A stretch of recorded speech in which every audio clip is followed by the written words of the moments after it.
Hello guys, welcome back to another video, and today it's part 2 of our Brothers in Arms cards review, where I go over all of the cards that have been announced up until this point, and just give my thoughts on them, what decks I think they'll be played in, if they're good, if they're bad, etc, etc, etc.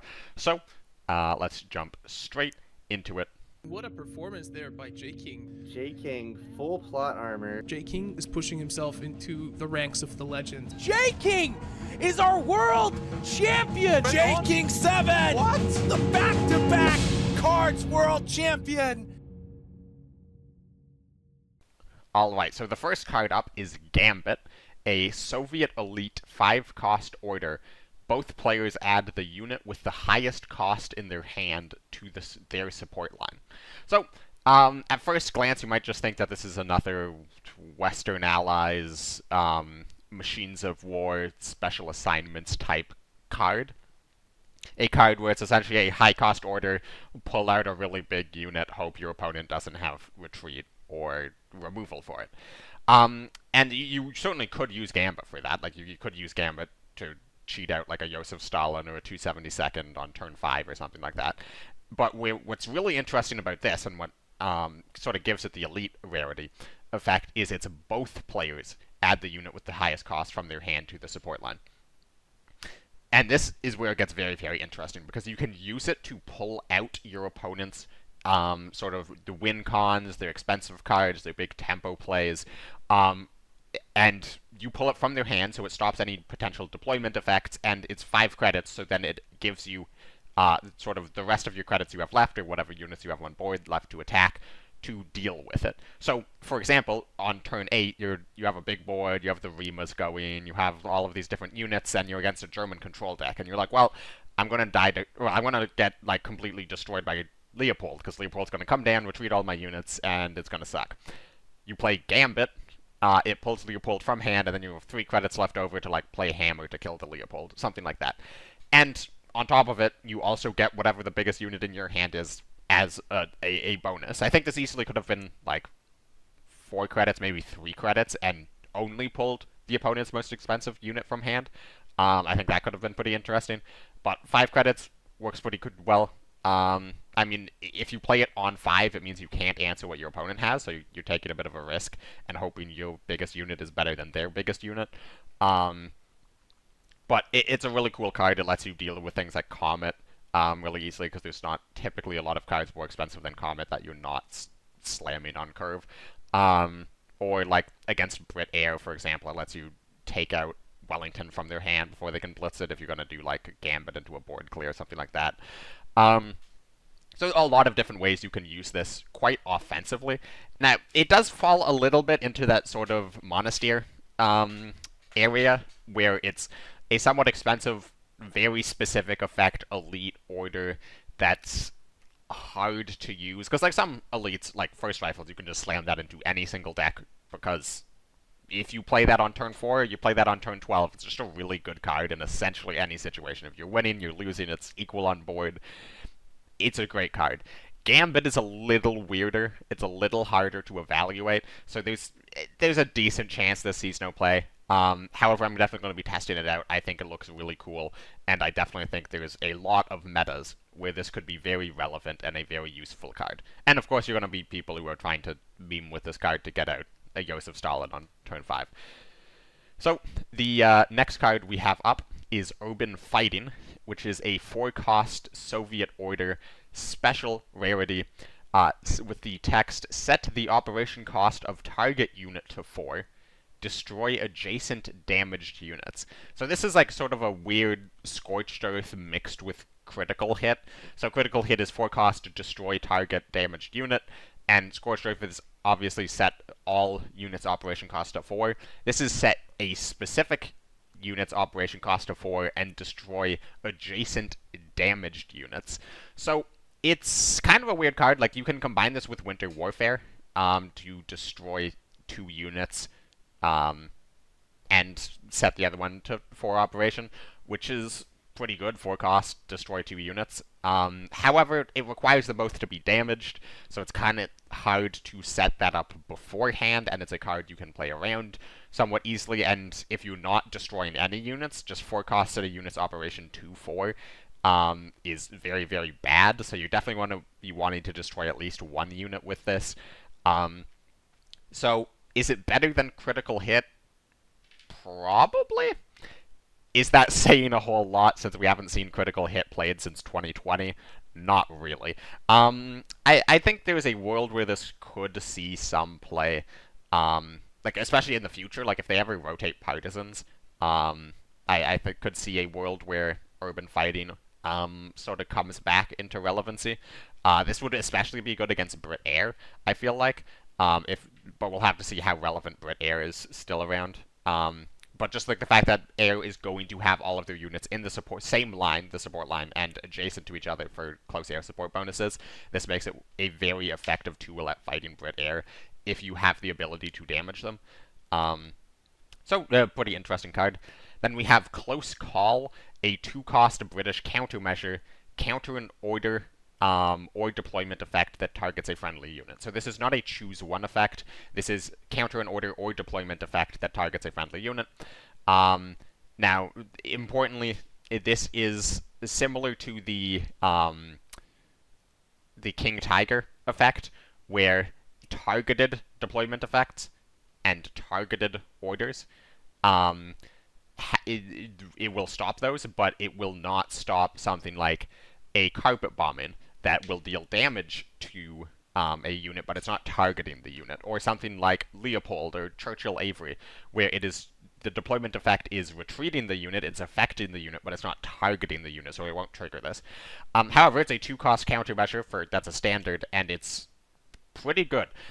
This is substantially better than Interception or Secret Operatives, because there's a lot of decks that don't necessarily run orders that are going to target, or if they do, they don't run a lot of them. So, like, for example, Air runs only air superiorities, and that's assuming they're Brit Japan. If they go back to Brit US, they run 0 orders that target. The US German frontline only runs 2 with dive bombings or patrols. I mean, now that patrol's gone, probably just dive bombings. So there's a lot of decks that don't necessarily run a lot of orders that target things, but every single deck runs orders or deployment effects that target things, because Half Track, Raft Lightning, Albacores, the Mosquitoes, the 39th Infantry and Soviets. That one's so annoying. So this card it hits a lot of things, but the question is there going to be a deck that wants to run British countermeasures that do these things? Because if you're like a deck like Mobilization, you probably still prefer stuff like Evasive Action, just because it's 0 credits, you need all the credits you can get. And if you're just a control deck, you probably less... Like, if you're a control deck that has the credits to play Close Call, you are less worried about your opponent doing orders or deployment effects targeting your units, since you're more fine losing units since you're a control deck. So it's hard to see if it will find a home, but it's definitely a very good card. Then we have Kokura's Sword, a 5-cost 6/6 infantry for Japan, 2 operation cost, with the text Destruction. If it's the enemy turn, add a random Japanese unit to your support line and give it this ability. So it's similar to the Aichi effect, the Destruction. If it's the enemy turn, add the 3-cost Aichi to your support line. This is add a random Japanese ground unit to your support line, give it this ability. And there's a wide range of Japanese ground units. So, like, you could get a Type 93, a Type 94, so like a 1/1 tank, or Himeji Regiment, the 3/1 infantry. Or you could get, like, a second Kokura Sword. You could get a Jade Division, maybe a Chinu. There's a couple larger infantries, or artilleries in Japan, that you could feasibly get that are quite good, but there's just so much variance on this card, and this card comes down so slowly, and your opponent is just going to be able to ignore it. Like, I feel like it's too slow for Jagro, and it doesn't do enough for control. Maybe there's that mid-range destruction effect themed Japanese deck that can exist, but like again, is Kokura's sword even good enough to replace sort of the other Japanese more expensive elite cards like the Key, like the Shiden? Um, is this better than that? I find it difficult to imagine it is, just because of how slow it is, how low variance it is. And it does summon it in the support line, so it's not even like you can get it to the front line and then they just destroy your opponent if they can't. Like, it would be broken if it summoned it in the same line, so it summons in the support line, so it also means you can't fill your support line. Yeah, it's a really cool card, but I don't think it's going to be necessarily that good. Now, granted, it could definitely see play. I'm definitely not saying that this card is not going to see any play. I could definitely see people playing it because it's not terrible. It's just, I don't think it's going to be that good, so if it does see play, I don't think it's going to be like the new Key or anything like that. And then we have a much better elite, in my opinion, a 3-cost Soviet elite. It is a 2/2 artillery, 1 operation cost, and blitz with the text, retreat this unit before damage is applied when it is attacked, which is insane. So, I mean, just first of all, let's compare this to Katyusha. It's 2 cost, 1 operation cost, 1/2 artillery with blitz, 50% chance of dealing 1 extra damage. So you're essentially spending an extra credit to get that guaranteed damage rather than the 50/50. If you just compare those stats on their own, Caddy's probably slightly better. However, the text on this is so huge. Retreat this unit before damage is applied when it is attacked. So essentially what that means is if it is in your support line, it cannot die to attacks, because it will just always retreat to hand. And not only can it not die to attacks, you can also do like some funny stuff. So like you can move this to the front line, and then your opponent has to attack into it. It retreats, so it doesn't die. And then the opponent then has to take the front line, and then they attack it again, and then it goes back to your hand, and then you can just play it out and attack again because it's blitz. Now, the question is, is Soviets going to be able to just continuously be playing like this sort of Comet-esque card, where like, will you always have 4 credits to continually play this out? Because 2 damage artillery, it's very good, but if your opponent can play much more stats than that on the board. So like, I don't know, if your opponent does 4 credits to play a 5th Rangers, and then you do 4 credits to deal 2 damage to it, they can like do like a 35T, retreat your artillery, go face for 4, and then like also play out like a Helicat or something. And now they have 3 targets on the board, and you have to spend another 4 credits to play out this artillery to remove it. So it's not busted or anything, but it is quite strong, and it is going to punish players who don't run any removal in their deck. Since the only way to get rid of this thing is with a countermeasure or an order. So it's a all-around pretty interesting card. That can be run in Soviet control, Soviet aggro, Soviet arty, obviously. We'll just have to see if any of those decks are good enough to make it around. Then we have the 3 cards that I revealed in my previous video. I had the opportunity to reveal these cards on my channel, so I'm not going to say a whole lot more about them. If you want to see what I had to say about them, you can check out that video released a couple days earlier. So, Rapid Response, a 2-cost Polish order. Add a Legions unit to your support line for each enemy unit in the front line. This is potentially a Plan West alternative.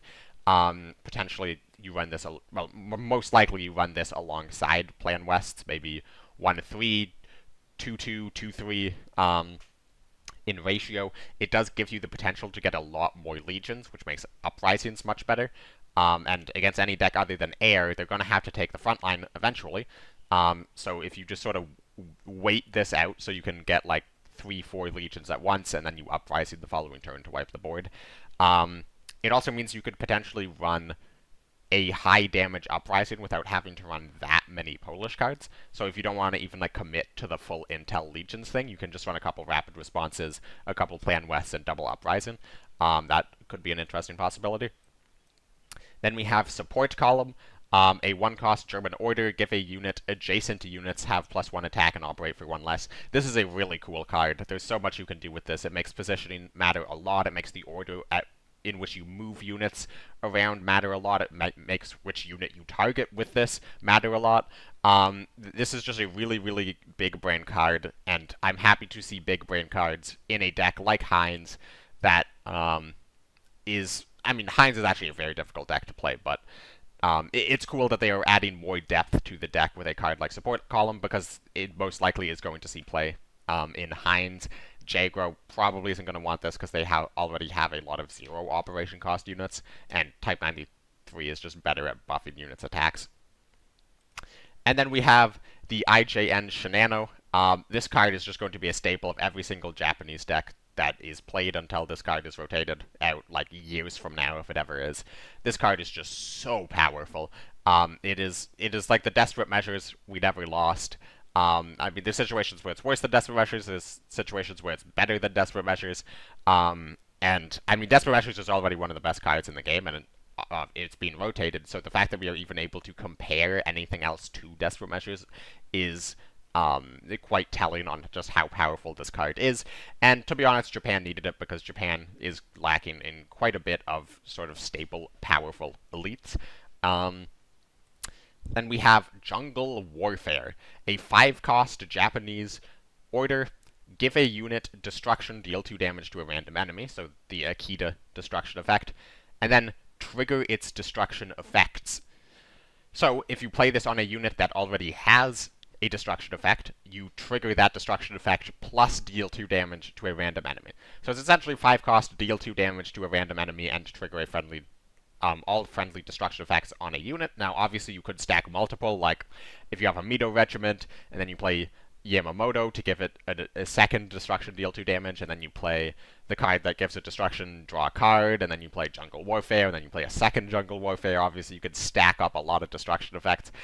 That is never going to happen. Your opponent is going to remove or retreat that Mito well before that happens, but it's going, if you're playing like a full committed destruction effect deck, you're going to be able to trigger 2 destruction effects pretty like much all of the time, 100% of the time, with Jungle Warfare, and that makes it possibly good. It is interesting to note that this will work with Matsumoto, the 3/4 that deals 1 damage to the enemy HQ every time a destruction effect is triggered. So, for example, you have Matsumoto on the board, and then you play and you have a Mito Regiment on the board, and then you play Jungle Warfare on the Mito Regiment.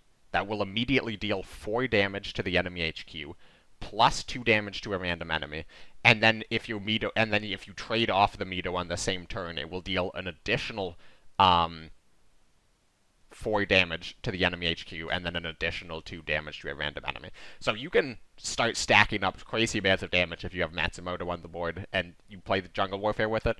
Or you can play this in some sort of ramp deck or control deck where you try to play it on like a 272nd, for example, or T60s to generate T34s. That seems really, really greedy and really, really bad. But I think a lot of people are sleeping on Jungle Warfare as like 1 or 2 copies in a sort of destruction-themed Jagro deck. Because, yes, it's 5 cost, yes, it's really slow, but you can deal so much damage so quickly with very few units on the board. Then we have Brute Force, which is the most OTK-looking card we have seen yet so far in this expansion. So combo players, be happy, start theory crafting on how to break this card, because it is a 2-cost Italian order standard. Deal 1 damage to target enemy for each unit you control above the enemy. So, if you have 9 units, now obviously that is a bit extreme, but if you have 9 units and your opponent has 0, this is 2 cost to deal 9 damage, it can target the HQ, and you can have 4 of them. Now that is an incredibly extreme example, but say you have 5 units on the board and your opponent has none, this is 2 cost, deal 5 damage, and you can run 4 of them. That's just 20 damage right there. So you could run this in a very, very aggressive flood deck, aggressive, like, say, German Italy, maybe Japan Italy, deck where you just try to flood the board and use brute force for burn. You could run this in a Soviet Italy tokens deck, because this targets enemies, not just HQ. So you can use this as just really efficient removal. Like, it would not be that unreasonable to have, like, 3, 4, 5 units on the board, and your opponent plays a guard, and then you just brute force, as 2 credits, deal 5 damage to the guard. That's a very, very effective card. The one downside is it's Italian, and traditionally, like Britain, there was L640, which was built entirely around the power of L640 plus supply shortage, or sorry, supply shipment. Um, and there's been Britain Italy Air, built entirely around the power of Fiat. And other than that, there's not really ever been a successful aggressive Italian allied deck. And I don't think Brute Force is going to be enough to create one, but it is a very, very powerful card for people to try out. I know Pia Kierkegaard plays weird German-Italy decks. Maybe they'll try out Brute Force. Maybe there's other Italian cards, or in the future there's going to be other German or Italian cards that let Brute Force sort of take its place in the meta, but very powerful card in the very underrepresented archetype. Then we have the 66th Independent, a 5-cost Japanese 8/5 infantry with deployment, destroy an enemy unit with 2 adjacent units. So kind of like the very first card we saw in this reveal, the Soviet one, except this is destroy 1 unit if it has 2 adjacent units, rather than destroy 2 damaged adjacent units. Now, this card I don't think is going to be that good. I've seen some people comparing it to Decima. The problem is, 1, you can just play around this card very, very easily. Like, just put 2 5th Rangers on the outside, and then like a 1/1, like a Greyhound or something in the middle. You can only destroy the Greyhound, and you can't even like kill the Greyhound and reposition the opponent's units, because then they already have 2 units. So there's neither of them have 2 adjacent units to allow it to be targeted. Plus, it doesn't have guard, it doesn't have blitz. Mare Nostrum's rotated, so you can't use this to heal 9. It's a card that came a little bit too late. Maybe if this had come out like a year ago, there could be like some tier 2 Japan Italy.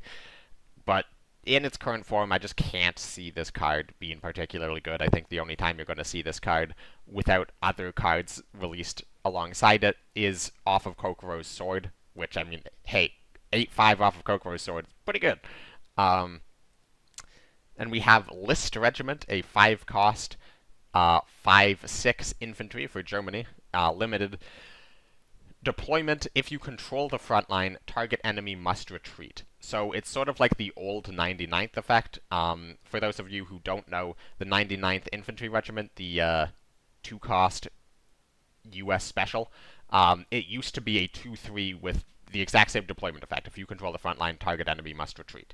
And it was ludicrously powerful, so they changed it to its current form, which is still ludicrously powerful, but that's a conversation for another day. However, that is 2-cost. This is 5-cost, so it is a lot slower. I mean, I think it is much more comparable to Panzer IV, which is the 6-cost 5/5 tank, just retreat a unit. And that's unconditional, and it's a 5/5 tank rather than a 5/6 infantry. And this doesn't have blitz, so yes, it gets out a turn earlier, but you don't have blitz, so I don't think this card is going to be particularly good. I think it's just an alternative for Panzer IV, and for the people out there who love putting every single retreat card in a German-US deck, they're going to run this as well, and they can retreat more things, I guess. But I don't think we're going to see much of List Regiment. Then we have Stand Together, a 1-cost Soviet order, destroy a friendly infantry, add a Soviet tank with the same cost, give it blitz. So this is a very potentially, the potential power level of this card is very high. So since you can play an infantry, you can attack into something, and then you can play Stand Together and give that, so like, say you have a 34th Guards on the board, the 6/6 in self-damage. And then your opponent has like a, I don't know, a 5 attack. 5th Rangers in the front line, you trade into it, you have a 6/1, then you play Stand Together, and that 6/1 turns into a tank, and then you can blitz with the tank, and it's a huge tempo play, it's a huge tempo swing, and it works really well. The problem is, there's just not a lot of great Soviet infantry, and the great Soviet infantry that do exist don't have necessarily the best tanks at the same credit cost. Like 34th turns into the 6/5 Heavy Armor 2 KV that can't be targeted by air units or artillery, which is like not a bad card, it's a very good card, but like, is Stand Together in that situation better than Ural factories to try to get 272nd. It seems maybe, because it gets blitz, so it is actually burn damage. So like actually maybe, but it is hard to imagine it is better than Red Banner most of the time. However, it is certainly possible. Maybe if there's enough Soviet infantry around, if there's more Soviet infantry run in control in the future, and there's definitely a possibility if self-damage is still around, which it probably will be, that you can play this on 34th guards to get those blitz KVs. Then we have On the Horizon, which is a very, very potentially powerful card. It's a 1-cost Japanese order. This turn, your units are immune to damage and cannot attack the enemy HQ. So, now obviously you could combine this with like Naira Regiment, which is you can't attack enemy HQ units, can attack HQ. So you could combine it with that. That seems really, really bad. Because you're playing On the Horizon to trade out the enemy's board without losing your own board. It is similar to Lightning Conquest in that way. However, On the Horizon, it has some pluses, it has some minuses. It definitely you need to have a board presence already, since it is not going to be letting, like, with Lightning Conquest, your Blitz infantry can go from the support line to the enemy support line. On the Horizon, can't do that. It definitely is not as fast as Lightning Conquest. However, it is a special, which means you can run it in non-Japan decks. So you could run this in German-Japan Heinz. I've seen a lot of people talking about that as like sort of the main deck that this might see play in, since you can play On the Horizon and then trade a bunch of times with Martyr and Nakshub. You draw a bunch of cards, gain a bunch of credits, maybe you throw in a Blitzkrieg in there to trade out some more into some very high attack units in the support line. However, the one drawback I see from this is just there's so many times where it will have no impact or a very limited impact, and you're spending a card on this. And decks that run these types of cards typically do not have a lot of card draw. So would you rather have On the Horizon over like another 38T, or over another Blitzkrieg, or over another Pursuit, or whatever it might be? I feel like there's just so many good cards you could run in decks like Heinz already, and you would have to pick On the Horizon over them, and that's just something I don't really see happening. However, it's a very powerful card, so it might see play in the future if the stars align or certain other cards get released, but I don't see it having too much of an immediate impact. Then we have Manpower, a 5-cost US order. Fully repair a friendly damaged unit. Add a copy of it to your support line. So just 5-cost, duplicate a unit. Now, obviously, people immediately think to, oh my goodness, I'm just going to start summoning a ton of 270 I'm going to start summoning a ton of Pershings, B-17s, etc., etc., etc. It's important to note here that although the repair is not necessary, it needs to target a damaged unit. The first part of the text is the second part of the text, the summon a copy of it, is contingent on the first part of the text being able to happen, and the first part of the text requires targeting a damaged unit. So your unit does have to be damaged. You can't just play this on a full health unit to duplicate it. And that does raise some interesting problems in just trying to run this in like a control deck to duplicate a bunch of big units, since you would have to run like Sickles or Winter Warfares or something to keep damaging them to play Manpowers.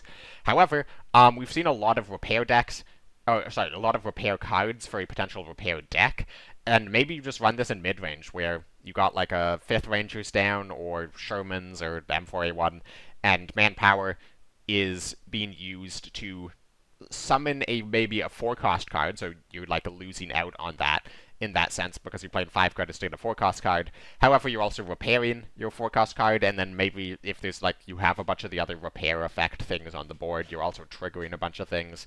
We have to see how it's going to work. In Manpower, I definitely think it is one of the weakest repair cards we have seen so far, just based on how I assume the deck is going to look like. So you know, we will have to see. It is a standard, though, so. Then we have Fortunes of War. I am not happy about this card. It is a 3-cost US order. trigger the destruction effect of a target unit as if it was yours, and then remove the effect if an enemy unit. So the wording there is a little weird, just to keep it to 3 lines. It means if the unit you targeted was an enemy unit, remove the destruction effect from their unit. Now, the first part of this, if you just think about this played out on friendly stuff, like, I don't know, you can manpower to duplicate your own 270 seconds, and then you can Fortunes of War to summon a bunch of ISUs, and you whipped a DD. It's 3 credits to summon a unit on board if you already have one of your, like, few very powerful units on board. It seems like it's a little greedy, and it's with, like, if you're running it with 270 seconds, it has to be US ally, which means you're not running other US cards in the deck. So, like, it does feel a little greedy in, like, a Soviet US ramp deck, and US, I don't think, has any destruction effects. Oh, no, it has a couple destruction effects, but it doesn't have any particularly good destruction effects. So don't expect this card to see a lot of play. However, then we get to the part that I really hate about this. If it's targeting an enemy unit, you get their destruction effect, and then you remove their destruction effect. Which means, if your opponent is playing Britain, this card does absolutely nothing and cannot target any of their units. If you're playing Germany, this card does absolutely nothing and can't target any of their units.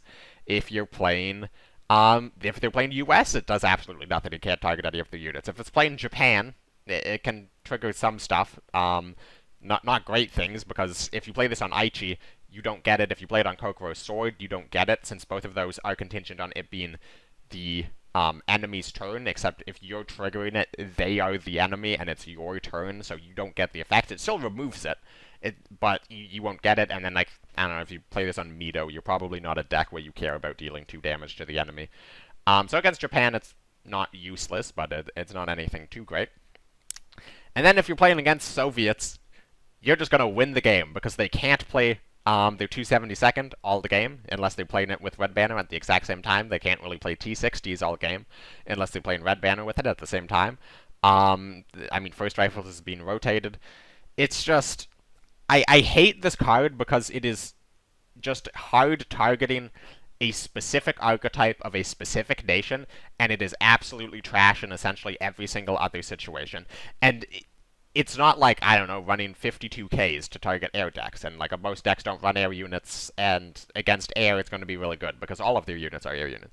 It's not something like that. It's literally just a card that cannot be played against most decks. Like, it literally cannot leave your hand against most decks, and it will, like, steal the most powerful unit of one specific deck, and that's the only impact it's going to have on the meta. Like, you're just going to be playing Soviet control, and you're going to play against a random one ladder who randomly runs 3 Fortunes of War with no friendly destruction effects, and then you play 2 T60s at a 272nd, and they steal all the destruction effects, and you lose the game because of it.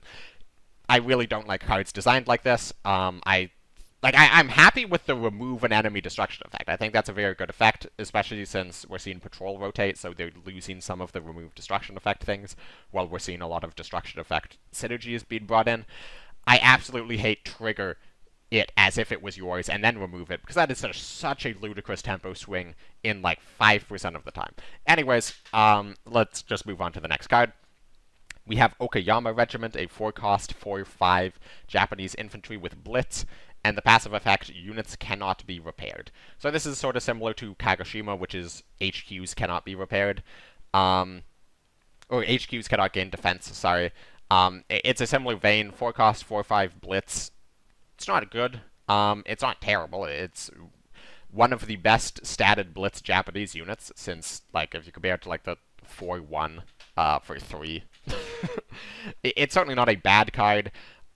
If the repair deck becomes super meta, I wouldn't be surprised if Japanese sort of mid-range decks might run this, because again, it's not a terrible card. It like can hit a Sherman and stay alive, hit a 5th Ranger, stay alive.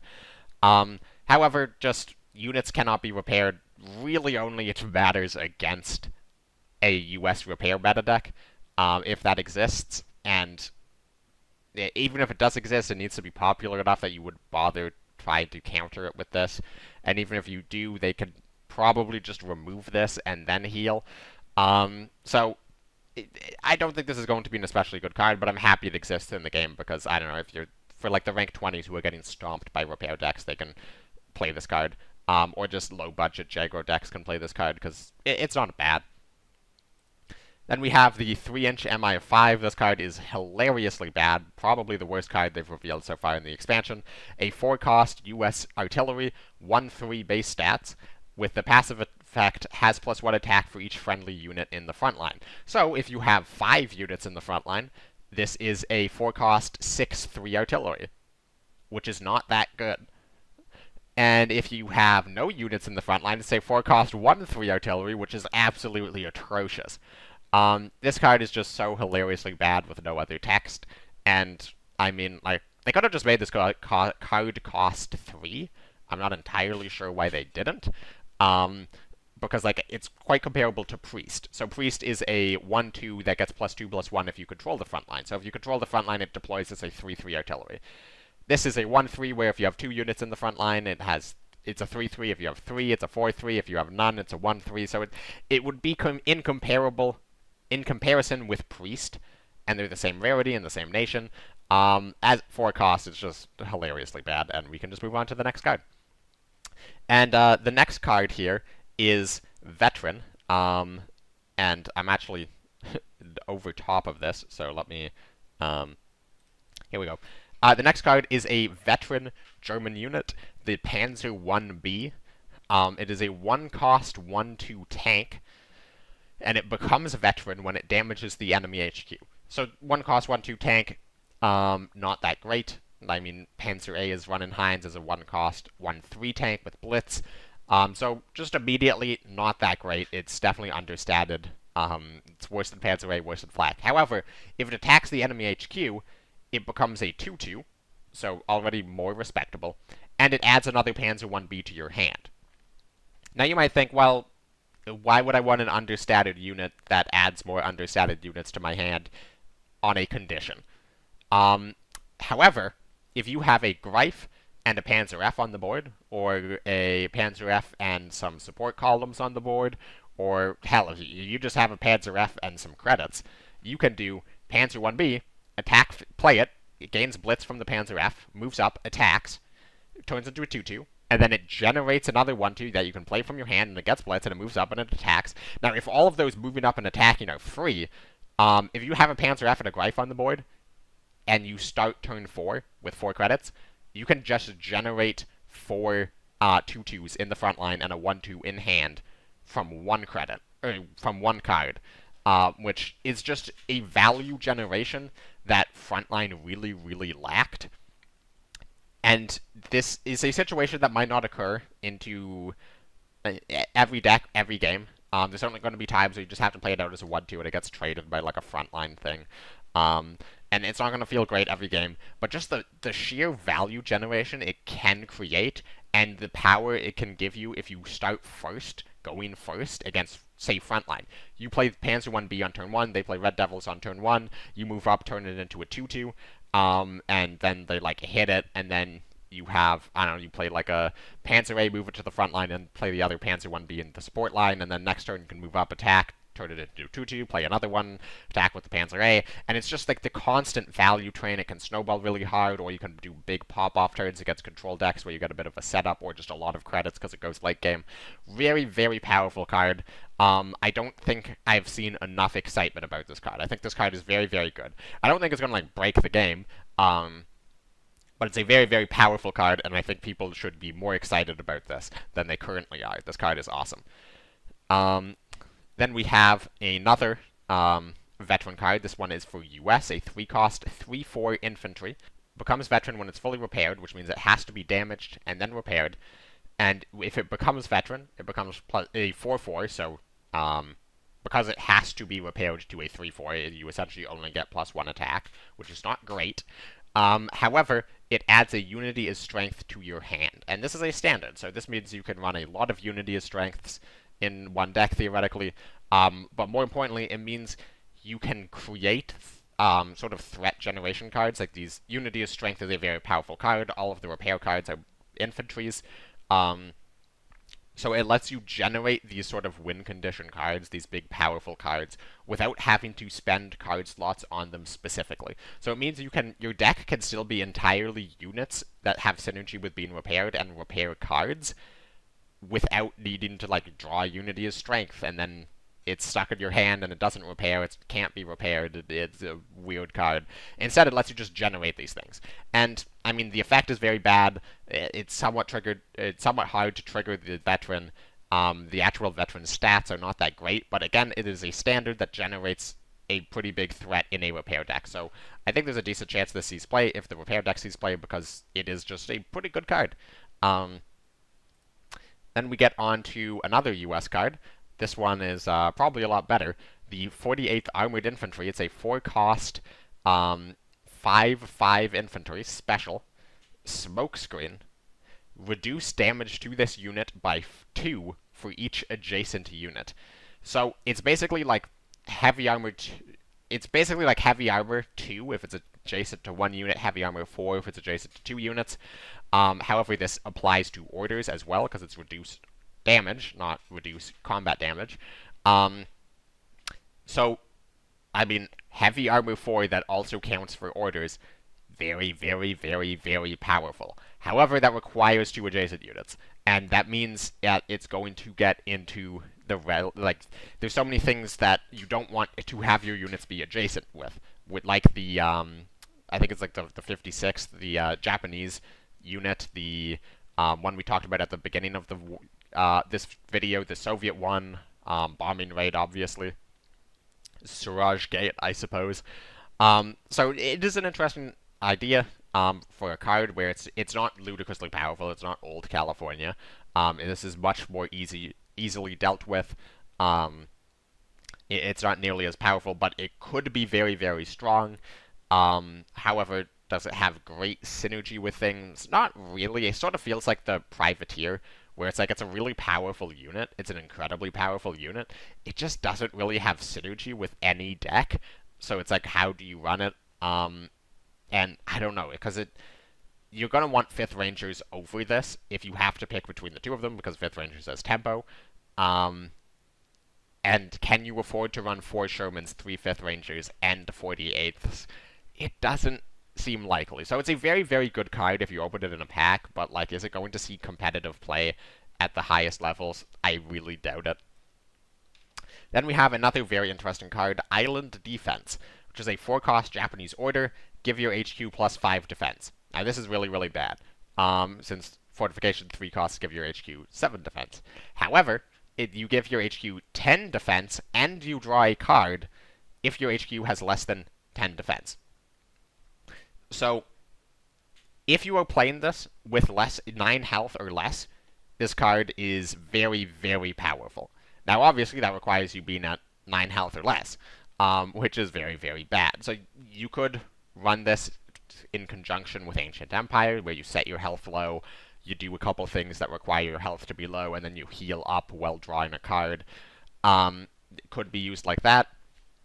Could be used in control decks, like a Japan-Poland control. Now, obviously, you kind of want to run the Intel one, but like just Japan control outside of Poland, where this is like your only healing, so you run a ton of guards, but damage is going to get through eventually. However, if your opponent tries to bring you too low, you just immediately heal 10, draw a card, play more guards, play more board close, whatever it is.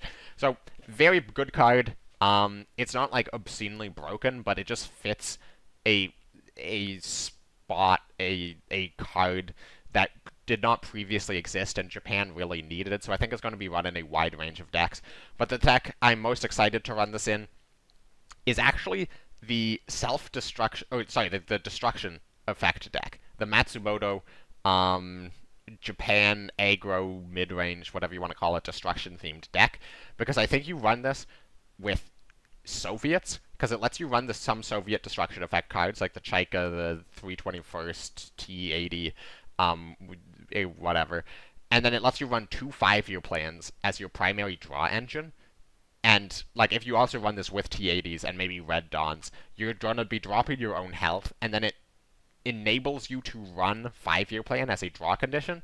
And if you run 5-year plan as a draw condition, it enables Island Defense to heal you back up.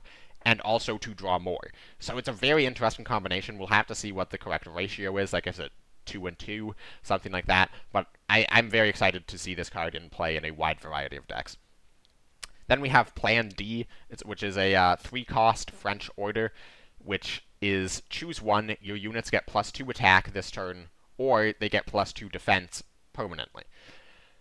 Now, this is just a really weird card. It's hard to say how good this will be. So, like, for example, Cup of Tea is give all your British units +2 health, and that costs 1. And obviously, it's a very good card, but that's because it's British. At 3 cost, like, what deck are you playing with this? Because in Mobilization, it doesn't matter. You're not going to be spending French slots on this. In any type of resistance deck, you don't run this at all. And, like, I don't know, artillery, where you can use this as to buff the health of your artilleries or buff the attack and to deal a bunch of damage. Like I feel like you run this at a support line deck, like some sort of air deck or artillery deck. I just don't know which of those decks you would want to run French Ally in, specifically for Plan D. I mean, it's probably a fine draft card, maybe. Not even then. It's kind of hard to use. I suppose it's versatile. I don't think this card is particularly good. And it's French. So, like, French cards already have to be very good to even see any play, and this card is just not good. Then we have... No, we're going to leave this one for the end of the video. Let's just skip to Act on the Intel. This is a fun card. Let's talk about a fun card. Act on the Intel is a 6-cost Polish order. Intel 3, deal damage to target enemy equal to known cards in the enemy hand. So, if you know all 9 cards in your opponent's hand, they have a full hand and you know all of them, Act on the Intel is 6 cost to deal 9 damage, and it can target HQ. So you could, like, double Act on the Intel face if you know 6 out of 9 of their cards, and you're dealing 19 or 18 damage. Now, obviously, that's a bit extreme, but it's not actually that unreasonable to think that they might have 7 cards in hand, you know 4 of them, and then you double Act on the Intel to deal 14 damage. And that is a lot of burn damage. Like, it's very easy to deal 6 chip damage throughout the game.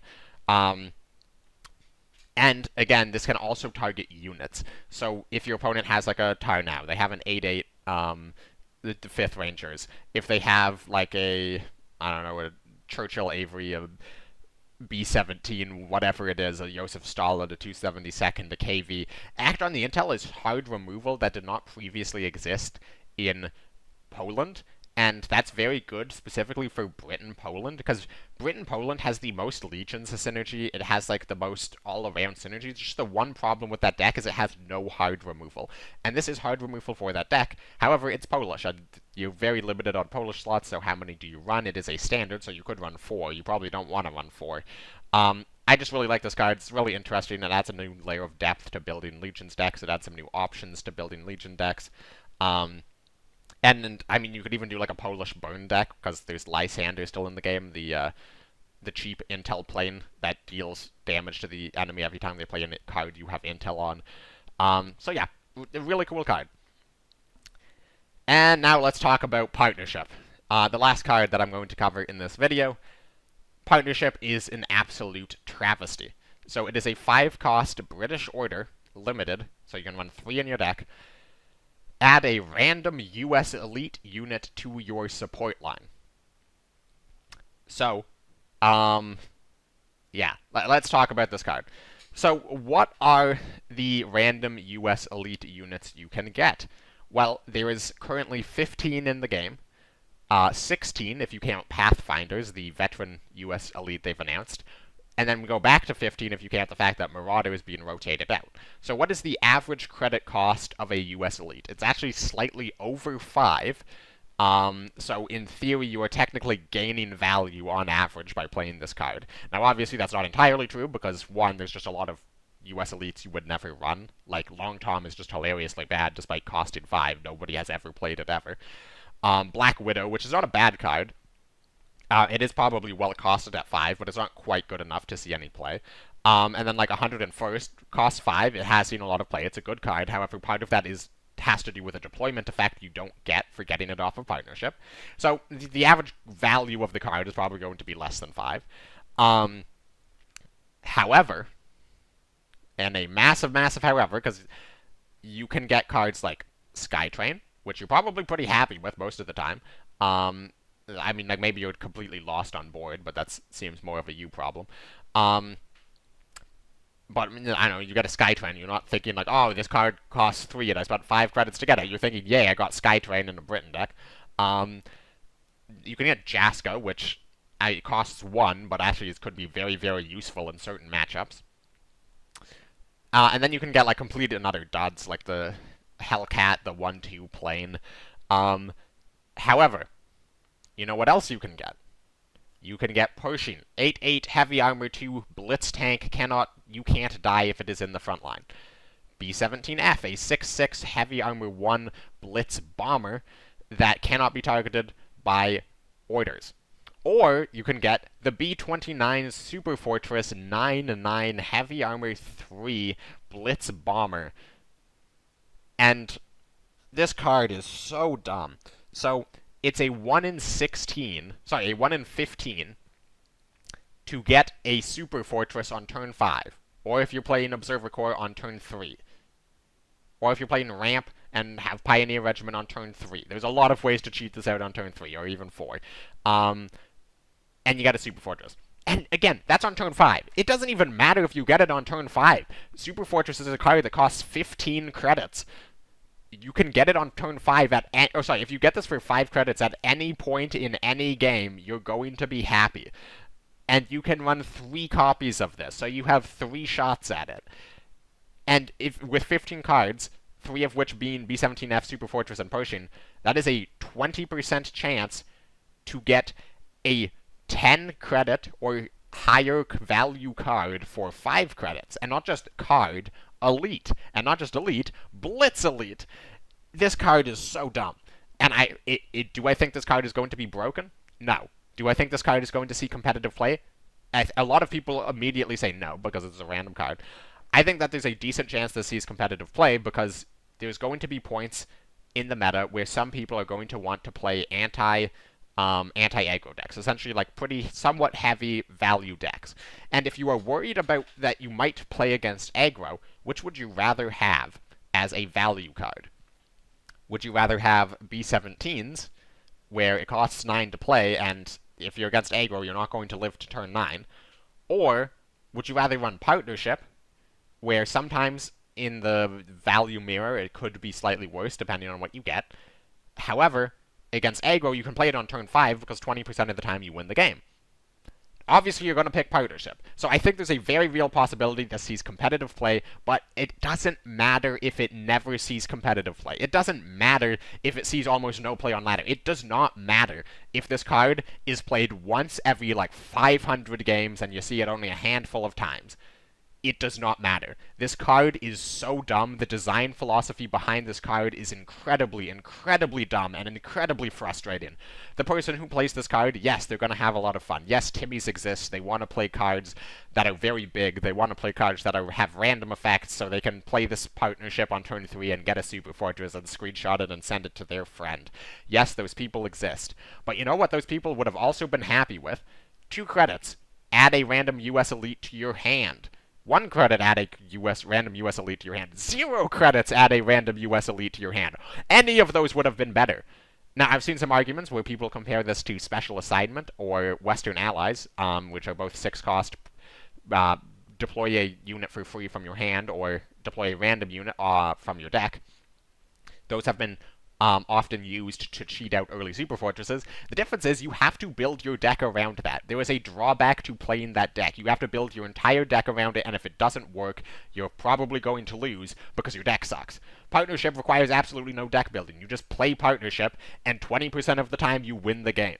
It's not fun, it is not interesting, it takes 0 thought process. Also, importantly, Western Allies is a French card, and Super Fortress is a US Elite card, so that requires you to be playing US France with no units. That deck sucks. Now, obviously, yes, there is the US French unitless deck, but that isn't going to be running Special Assignment or Super Fortress, because if it did, it would suck. This is a British order. You can run this in Soviet Britain. You can run this in Britain, US. You can run this in Britain, Japan. You can run this in Britain, Soviet. You can run this in just about anything, and it's insane. And it's so much better than Western Allies. And it's so much better than Special Assignment. And it is so high RNG for absolutely no reason. And this card just did not need to exist. Cards previously, yes, there's randomness in the game. Yes, just the nature of card games is random. There's Katyusha, 50% chance to deal 1 damage. Even the Heroes of the Soviet Union, His Majesty's Chosen cards, pick one of 3 random elites. That's pretty random. You can get an elite that could change the game off of it being random.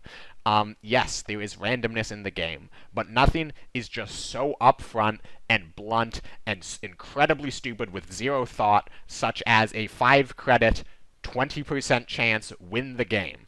It is so incredibly dumb. I am genuinely disappointed in 1939. This card should have never been released.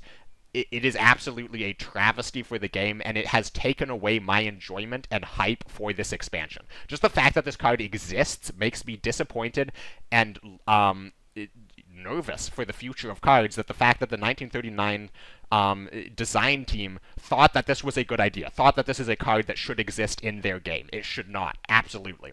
Anyways, that is it for this video. Apologies for the rant about partnership. Let me know your thoughts on all of the cards in this expansion. What are you looking forward to? What cards are you not happy about or not looking forward to? What are the first cards you're going to spend your wild cards on when the new expansion drops? And remember to subscribe so you see part 3 of this series. Thank you very much for watching. I will catch you in the next one.